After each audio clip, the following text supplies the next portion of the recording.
bahasa Inggrisnya ialah I love you. Baik. Mari kita mulakan dengan doa. Siap pimpin dalam doa. Tuhan Bapa kami di surga, terima kasih sekali lagi kami dikumpulkan di ruangan gereja Belakong di hari yang kedua acara kumpulan umum pada malam ini. Sebelum kami mendengar firman Tuhan dan pelajaran yang akan kami pelajari bersama, dengan penuh kerendahan hati kami memohon agar Tuhan hadir bersama-sama dengan kami di ruangan kebaktian ini, supaya apa saja yang kami dengar kami dapat pelajari, mempraktikkannya di dalam kehidupan seharian kami, khususnya di dalam hubungan kami sama manusia, terlebih hubungan antara suami dan juga istri dan juga keluarga. Ampuni dosa-dosa yang telah kami lakukan, agar pada saat ini kami layak mendapat. Gunakan saya sebagai alat Tuhan saat saya menyampaikan pelajaran ini. Terima kasih engkau mendengar doa ini. Dalam nama Yesus kami berdoa. Amin. Pada malam semalam, hari pertama, kita belajar tentang 3 rahasia besar untuk ataupun dari perkawinan yang bahagia. Tolong bagi tahu saya, apa rahasia nomor 1? Sayangi diri sendiri. Kasihi Diri sendiri. diri sendiri. Rahasia nomor 2? Sesudah pasangan. Kasihi pasangan Anda, utamakan pasangan Anda. Rahasia yang ketiga, Kasihilah Tuhan. kasihi Tuhan kita. Baik, Anda masih ingat? Malam ini kita akan mempelajari 4 kunci menuju kesehatan dan kebahagiaan. Saya mau tanya, siapa di antara kita di sini yang mau sehat? Sentiasa mau sehat? Oke, banyak, semua sekali. Tidak ada orang yang mau sakit. Saya pun tidak mau sakit. Siapa kita di sini mau bahagia? Angkat tangan. Ya, sekali lagi. Kita mau sehat, kita mau bahagia. Jadi malam ini saya mau kongsikan dengan kita ada 4 kunci yang penting bagaimana Anda dan saya pada hari ini kita boleh menikmati kesehatan yang baik dan juga kebahagiaan yang baik. Oke? Nah, saya kongsikan dulu kenyataan ini. Setiap orang mau sehat. Setiap keluarga mau bahagia. Tidak ada orang yang mau sakit, tidak ada orang yang mau keluarganya hancur. Dan kedua-dua hal ini, saudara-saudari, sehat dan juga bahagia saling berkait rapat antara satu sama yang lain. Kesehatan mempengaruhi kebahagiaan dan kebahagiaan akan mempengaruhi kesehatan kita. Jadi ini fokus kita pada malam ini. Ada 1 ayat, ada 2 ayat yang saya mau kongsikan. Yang pertama, tulisan Rasul Yohanes di 3 Yohanes 1 ayat yang kedua. Dikatakan, saudaraku yang kekasih, aku berdoa semoga engkau baik-baik dan sehat-sehat. Ya, Tuhan mau kita sentiasa dalam keadaan yang baik-baik dan sehat-sehat. Dan puji Tuhan sebab di dalam Alkitab ada panduan bagaimana kita boleh menjadi sehat, menjadi baik. Sama seperti jiwamu baik-baik saja. Dan Rasul Paulus ada menulis dalam 1 Korintus 10 ayat 31. Jika engkau makan, jika engkau minum, atau jika engkau melakukan segala yang lain, apa dibilang sini? Lakukan semua itu untuk siapa? Kemuliaan Allah. Untuk kemuliaan Tuhan. Ingat ini, setiap hari kita makan kan? Setiap hari kita minum kan? Setiap hari kita ada buat sesuatu kan? Kita buat semua itu untuk kemuliaan Tuhan di surga. Baik, mari kita belajar dan fokus pada saat ini. 4 kunci penting bagaimana kita boleh menikmati kesehatan yang baik, kebahagiaan yang sejati. Anda sudah sedia? Siap? Kita pergi kunci yang pertama. Kunci yang pertama ialah makanlah dengan benar. Saya ulang, makanlah dengan Benar. Kita mulakan dengan satu cerita yang terdapat dalam buku Kejadian. Nah, kita sudah tahu apabila Tuhan telah mencipta hari pertama sehingga hari yang ke-6, dan Tuhan telah mencipta Adam dan Hawa, dan Tuhan telah menempatkan mereka di Taman Eden. Lalu Tuhan memberikan perintah ini kepada mereka di ayat yang ke-29. Berfirmanlah Allah, lihatlah, aku memberikan kepadamu segala tumbuh-tumbuhan yang berbiji di seluruh bumi, dan segala pohon-pohonan yang buahnya berbiji, itulah akan menjadi makananmu. Nah, apa makanan Adam dan Hawa pada mulanya di Taman Eden itu? Mengikut ayat ini. Sayur, buah. Buah-buah yang berbiji dan tumbuhan yang berbiji. Tolong bagi saya contoh apa ini tumbuh-tumbuhan berbiji dan juga pohon-pohonan yang buahnya berbiji. Apa contoh dia?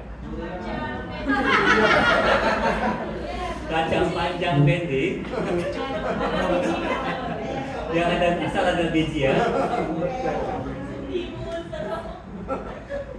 Basically, secara dasarnya ada 3 kategori di awal diet Adam dan Hawa. Yang pertama ialah sudah tentu buah-buahan yang ada biji kan? Oke. Yang kedua ialah apa? Kacang-kacang. Dan yang ketiga apa? Tadi biji. Ya, biji-bijian. Ada pun kita dalam bahasa Melayu, bahasa Inggrisnya bijirin. Grape. Oke, buah-buahan yang ada biji, ke kacang, dan juga bijirin. Ini 3 saja kategori makanan diet Adam dan Hawa pada mulanya. Sudah mereka makan sayur-sayuran kan di sini? Saya mau tanya. Jadi yang kamu sebut kacang panjang, biji itu. Saya mau bagi tahu di Kejadian bab yang pertama, mereka Adam dan Hawa belum lagi mula makan sayur. Mereka hanya makan buah-buahan yang ada biji-bijian, bijirin dan juga kacang. 3 ini saja. Soalan saya seterusnya, bila Adam dan Hawa, adapun manusia, mula makan sayur. Kalau bukan di sini, bila mereka mula makan sayur, apa terjadi kepada mereka? Bila Kejadian bab yang pertama ini yang mereka makan. Kejadian bab yang ketiga ialah cerita tentang bagaimana manusia yang diciptakan oleh Tuhan itu jatuh dalam dosa. Dan apabila Adam dan Hawa jatuh dalam dosa, mereka sudah menerima kutuk karena keadaan keberdosaan mereka. Apa yang berlaku di sini? Firman-Nya kepada manusia itu, kerana engkau mendengarkan perkataan istrimu. Ini engkau ini merujuk kepada si Adam, dan memakan dari buah pohon yang telah kuperintahkan kepadamu, jangan makan daripadanya, maka terkutuklah tanah kerana engkau. Dengan bersusah payah engkau akan mencari rezekimu dari tanah seumur hidupmu, semak duri dan rumput duri yang akan dihasilkan bagimu, dan tumbuh-tumbuhan di padang akan menjadi makananmu. Saat manusia jatuh dalam dosa yang terdapat dalam buku Kejadian bab ketiga inilah di mana mereka mula berusaha untuk bercocok tanam, bersusah payah untuk mendapatkan makanan, dan di sanalah mereka dapat hasil sayur untuk dijadikan sebahagian daripada makanan mereka. Jadi sayur dimakan hanya selepas dosa masuk ke dunia. Soalan saya seterusnya, bila mereka manusia makan daging?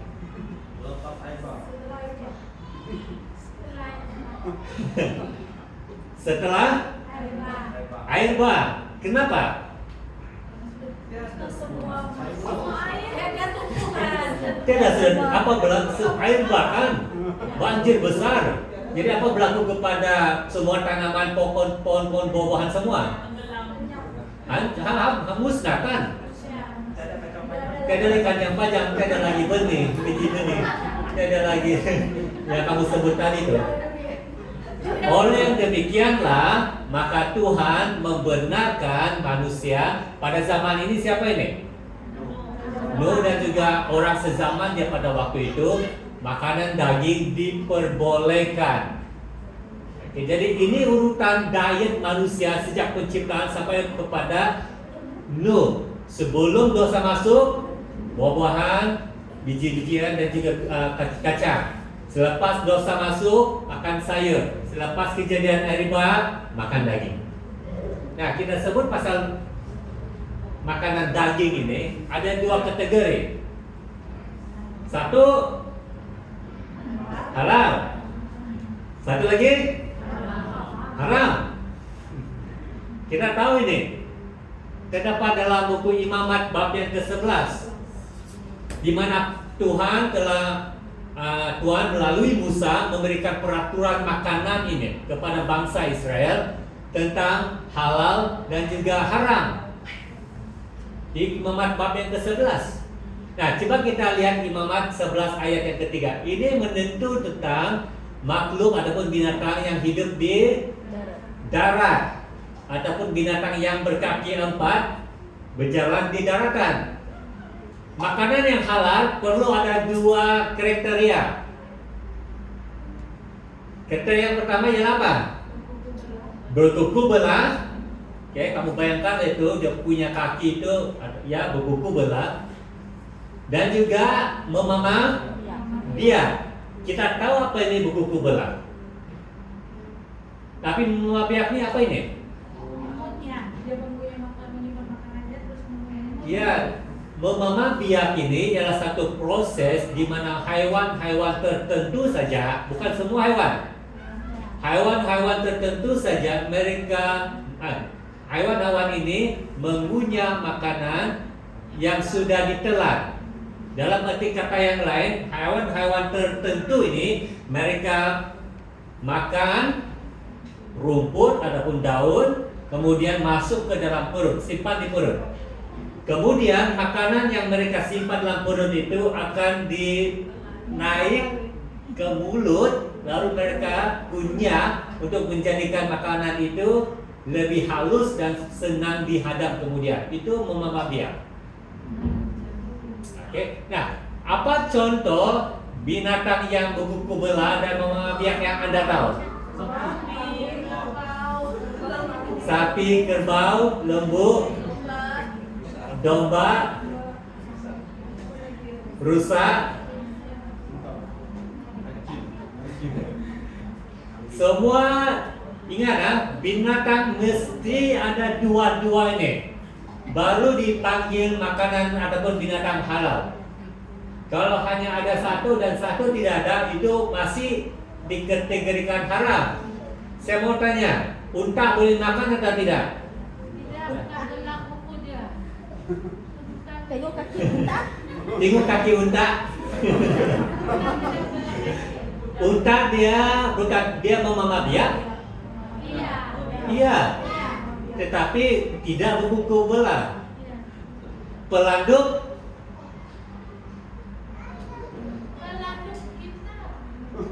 Pelanduk di kampung belah kaki yo.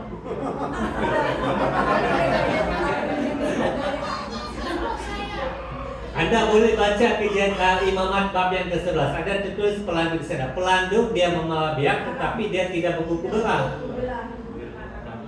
Tapi di rumah kami Belah. Ya. Kelinci. Apa ini kelinci ini? Rabbit. Rabbit.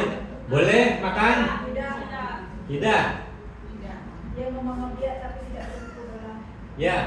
Nah, apatah lagi kalau babi? Tidak. Kita tidak makan babi, kenapa? Karena dia tidak memamah biak. Dia berkuku belah, Pak.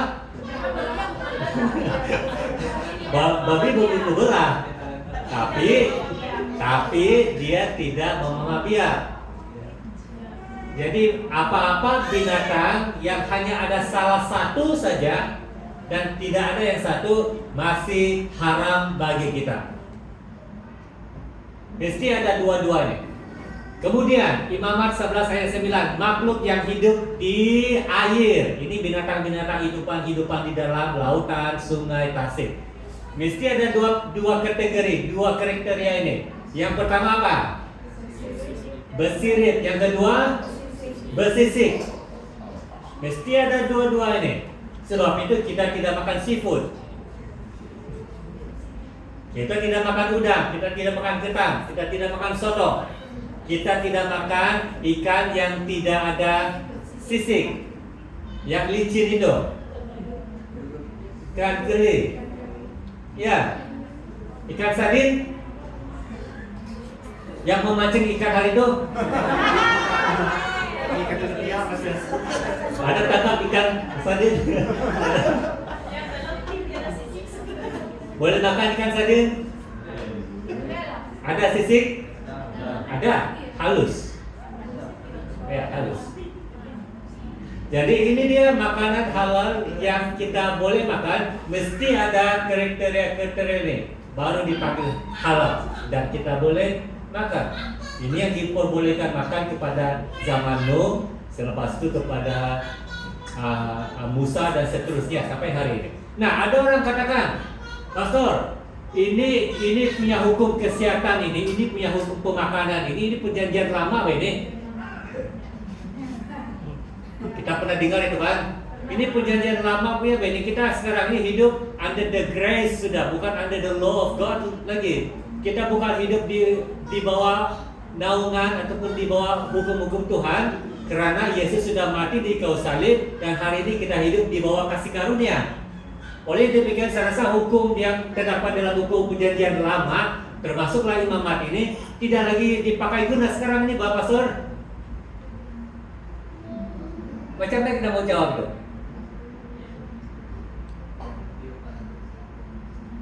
Ya betul, Yesus sudah mati untuk kita, dan kita diselamatkan oleh kasih karunia Tuhan. Dan orang katakan, oh oleh sebab itu kita boleh makan apa saja.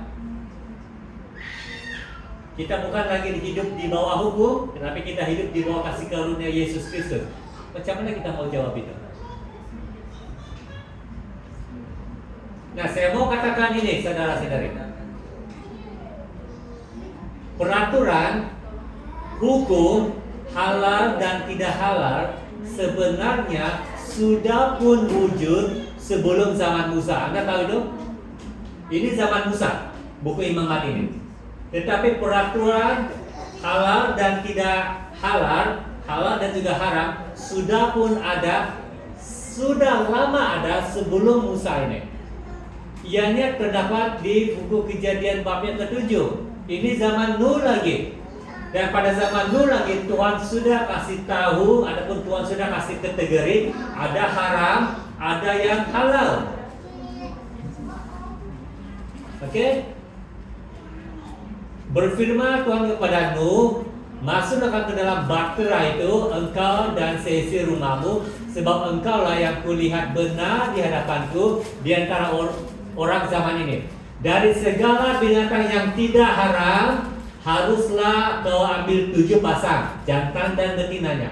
Tetapi dari binatang yang haram, 1 pasang. Jadi artinya, kategori haram dan juga halal sudah dipraktikkan sebelum pun ada peraturan halal dan juga haram yang terdapat dalam buku Imamat. Oke, sudah ada.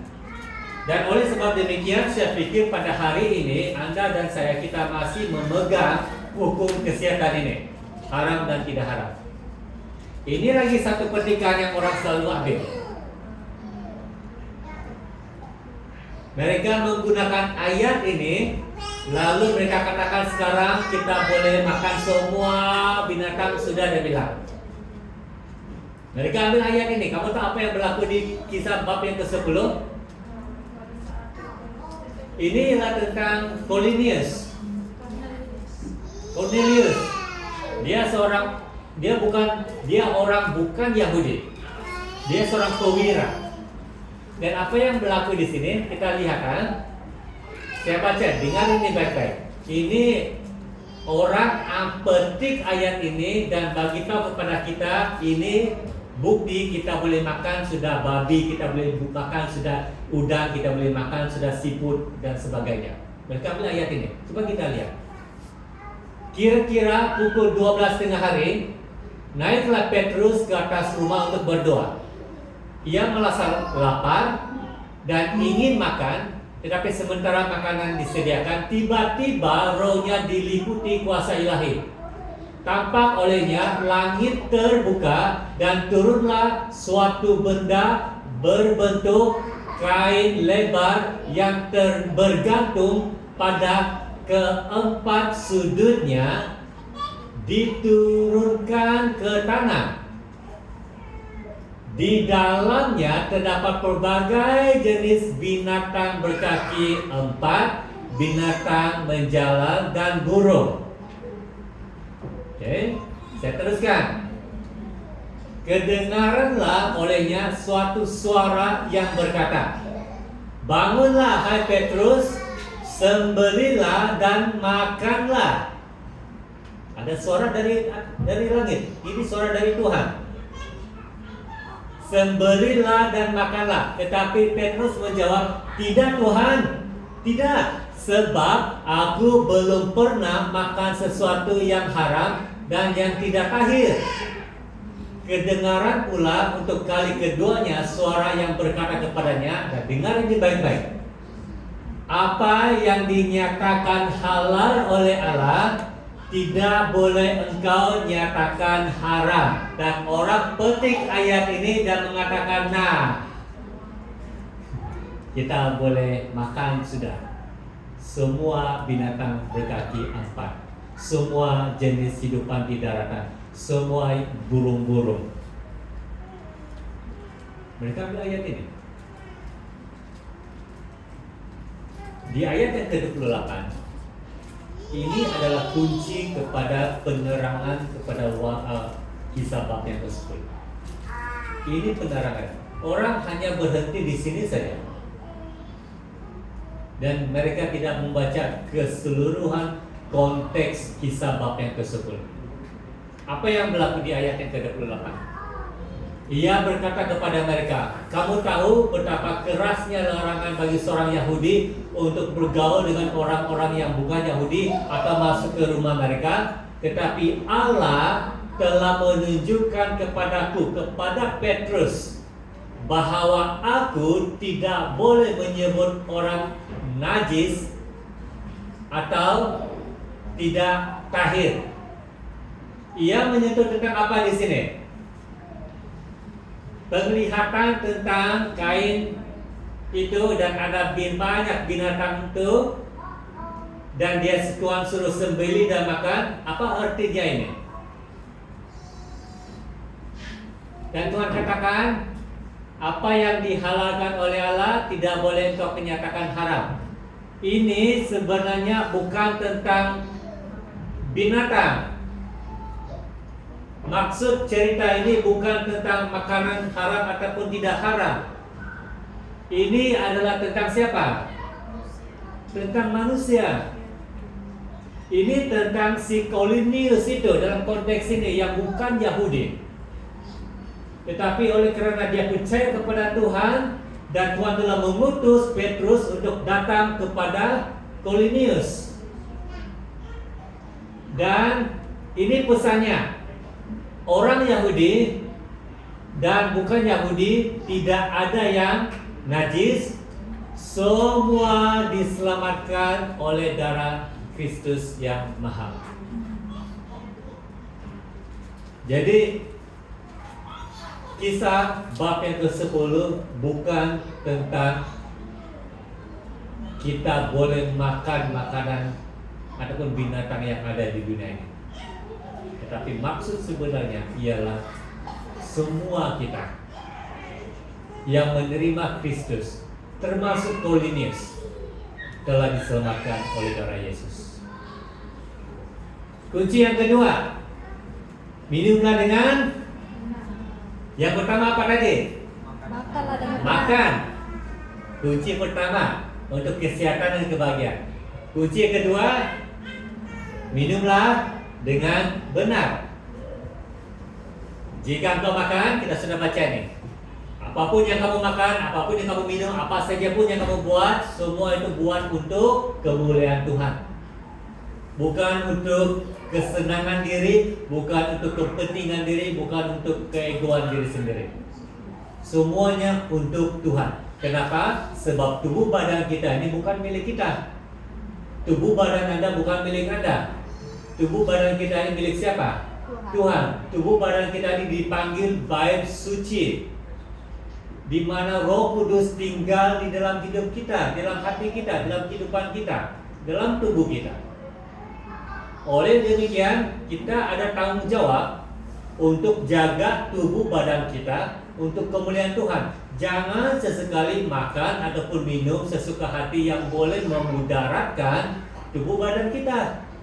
Kita punya tubuh badan, saya punya tubuh badan bukan milik saya.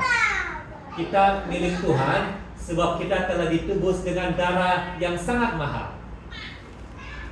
Ada satu cerita kita pernah belajar di kuarta yang lepas tentang bagaimana bangsa Israel mereka mendapat air dari batu, gunung batu. Mereka minum air yang fresh, yang segar. Jadi minum minuman yang menyehatkan. Tetapi setan ini dia bijak. Dia telah menyediakan minuman palsu untuk menggantikan apa? Air, alkohol, minuman keras. Apa bahasa kamu alkohol, minuman keras? Bahasa Iban apa? Tua. Bahasa Bidayu apa? Bahasa dusun? Ya. Wine, anggur yang memabukkan, minuman keras, alkohol. Anda tahu minuman-minuman keras, alkohol ini tidak bagus untuk kita. Ada banyak sudah case yang negatif berlaku. Contohnya 30% melibatkan bunuh diri disebabkan oleh alkohol. 55% orang minum terlibat dalam kemalangan. 60% penderitaan kanak-kanak. Ibu ataupun bapak yang mabuk mendera anak-anak. 85% berlaku kekasaran di dalam rumah tangga. Ini kesan yang sangat teruk boleh berlaku kepada kita bila kita terjebak dengan minuman keras. Amsal 20 ayat yang pertama. Anggur adalah pencemooh, minuman keras adalah peribut, tidaklah bijak orang yang terhuyung-huyung karenanya. Apa nih terhuyung-huyung? Sengit-sengit. Jalan sengit-sengit, ha? Ayun-ayun. Dia bilang anggur. Siapa yang minum anggur kan? Saya type di chat GPT tadi. Saya tanya itu benda. Saya tanya, apa kata Alkitab tentang alkohol? Saya tanya, kamu boleh type itu. Apa Alkitab katakan tentang alkohol? Kamu tahu apa dia jawab saya? Saya ringkaskan, dia cakap boleh minum alkohol tapi jangan mabuk, dia bilang. Iya. Tidak betul. Itu dia jawab. Kamu tidak percaya, coba kamu betul lah.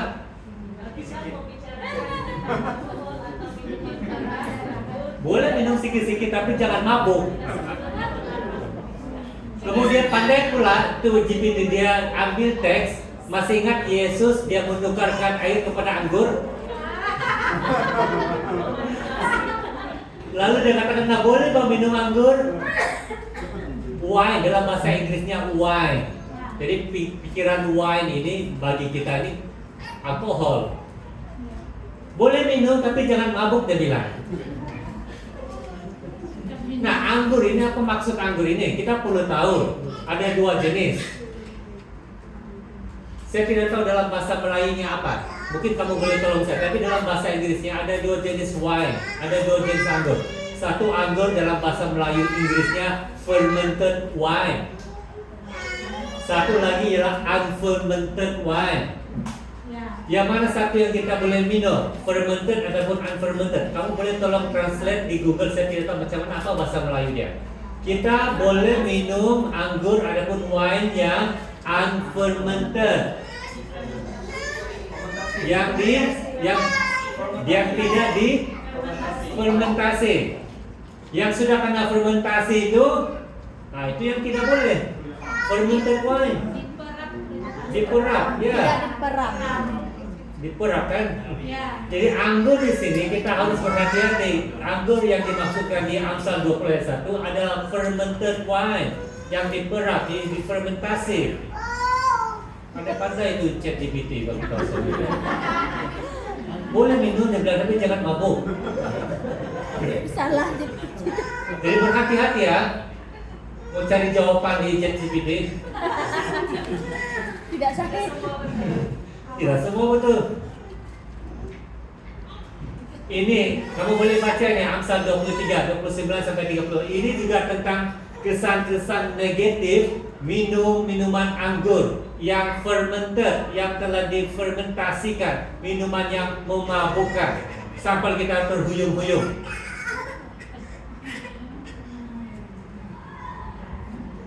Nah, ini cadangan. Bagaimana kita boleh membantu diri kita ataupun kawan-kawan kita yang ketagih minuman alkohol. Kita boleh kongsikan ini kepada mereka. Yang pertama, akui bahwa ketagihan minuman alkohol ini tidak bagus dan kita perlu buat satu penyelesaian. Berhenti. Tegas kita punya keputusan.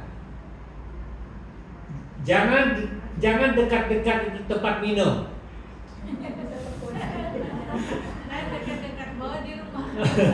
Jangan, kalau ada teman yang mau minum, jangan dekat dengan mereka. Putus kawan. Hindari tempat-tempat yang kamu boleh nampak benda itu. Ada satu cerita, bukan pasal minuman lah, tapi ini pasal ada seorang, lebih kurang begitu juga. Ada cobaan dia.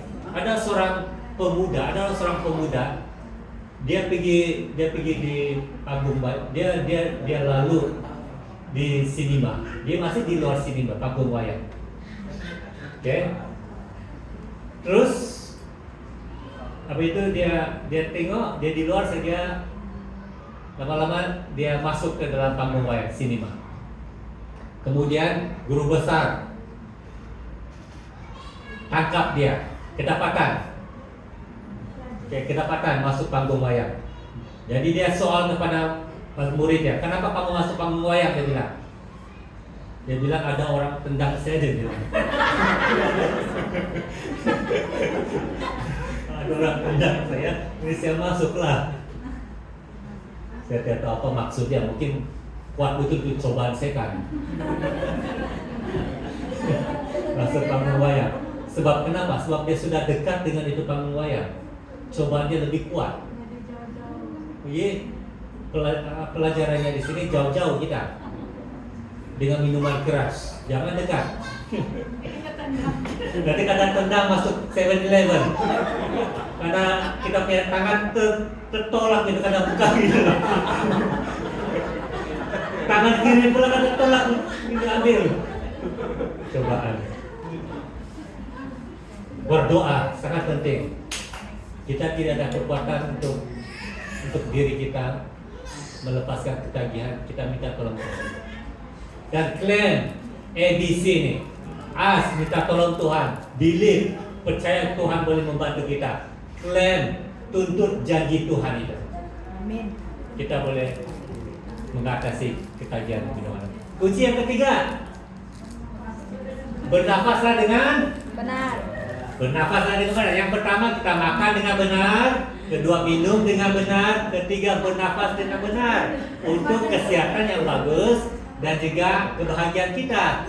Kita ada mendengar tips kesehatan dari pelajaran kesehatan tentang oksigen. Ini oksigen sangat penting nih oksigen ini. Saya senaraikan di sini ada 7, at least ada 7, paling kurang ada 7, banyak lagi sebenarnya kebaikan menghirup oksigen. Jadi kita perlu oksigen. Tetapi sekali lagi setan dia ada rencana dia sendiri.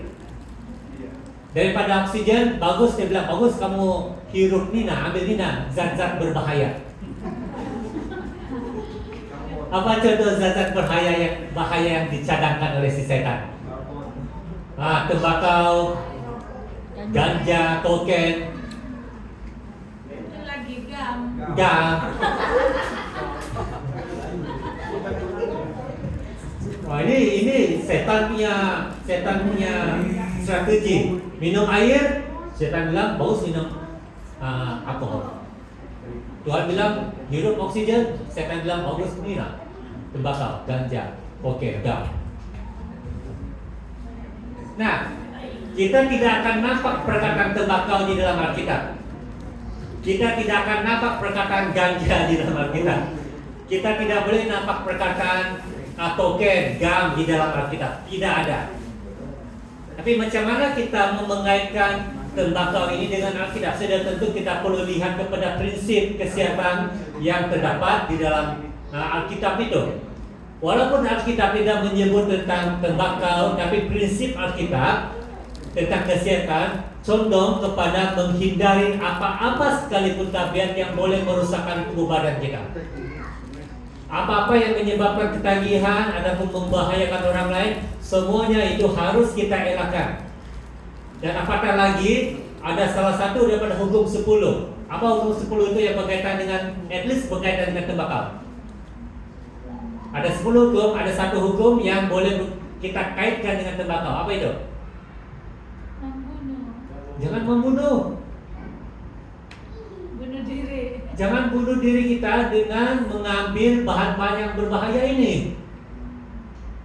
Tembakau, ganja, kokain, gam itu boleh membunuh kita. Dan hukum yang ke-6 katakan jangan membunuh. Jadi ini satu nasihat yang sangat penting. Bagaimana prinsip yang ketiga, ada kunci yang ketiga, mari kita hirup oksigen Tuhan cipta untuk manusia, bukannya zat-zat berbahaya seperti tembakau, rokok dan sebagainya. Ini juga cara bagaimana kita boleh mengatasi penggunaan zat-zat berbahaya ini. Oke, buat keputusan yang tegas, jangan ada hubungan dengan pengguna ataupun pengedar. Tarik nafas dalam-dalam, bersukan dengan sekerap yang mungkin, sebab bila kita bersukan, kita dapat lebih banyak hirup oksigen untuk paru-paru kita. Minum banyak air untuk kasih hilang itu zat-zat berbahaya. Berdoa sekali lagi guna A, B, dan C. Dan yang keempat, yang terakhir, untuk kesehatan dan kebahagiaan, berfikirlah dengan benar. Yang pertama, makan dengan benar. Kedua, minum dengan benar. Ketiga, bernafas dengan benar. Yang keempat, berfikir dengan benar. Nah, manusia, Anda dan saya, kita ini adalah lebih tinggi. Ciptaan Tuhan yang lebih tinggi daripada hewan. Apa yang membedakan kita dengan hewan? Ini dia. Boleh berfikir, boleh menilai. Sebab tertulis kita dicipta menurut gambar dan rupa Tuhan. Kita diberikan kebolehan untuk berfikir, untuk menilai, untuk membuat pilihan.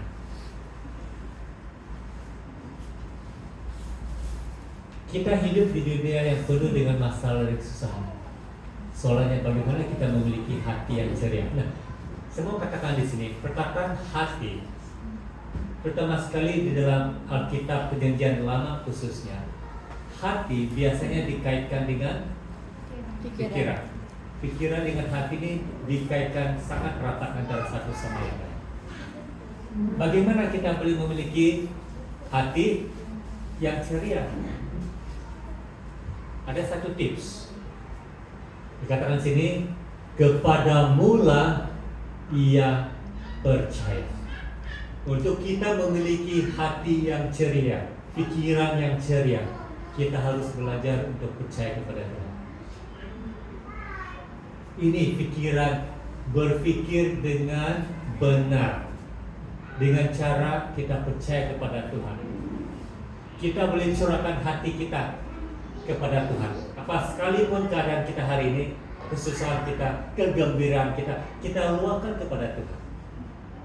Apa bebanan kita, kesusahan kita letak di kaki Yesus. Kita membebaskan pikiran kita dari tekanan hidup, dan kita percaya kepada Raja Damai Yesus Kristus. Ini dia 4 kunci yang sangat penting untuk setiap satu kita. Suami, istri, orang-orang muda, kanak-kanak. Kalau Anda mau sehat, kalau Anda mau bahagia, yang pertama, makanlah dengan benar. Yang kedua, minumlah dengan benar. Ketiga, bernafaslah dengan benar. Dan yang keempat, berpikirlah dengan benar. Nah, kenapa kita harus mematuhi hukum kesehatan ini? Apa sebabnya?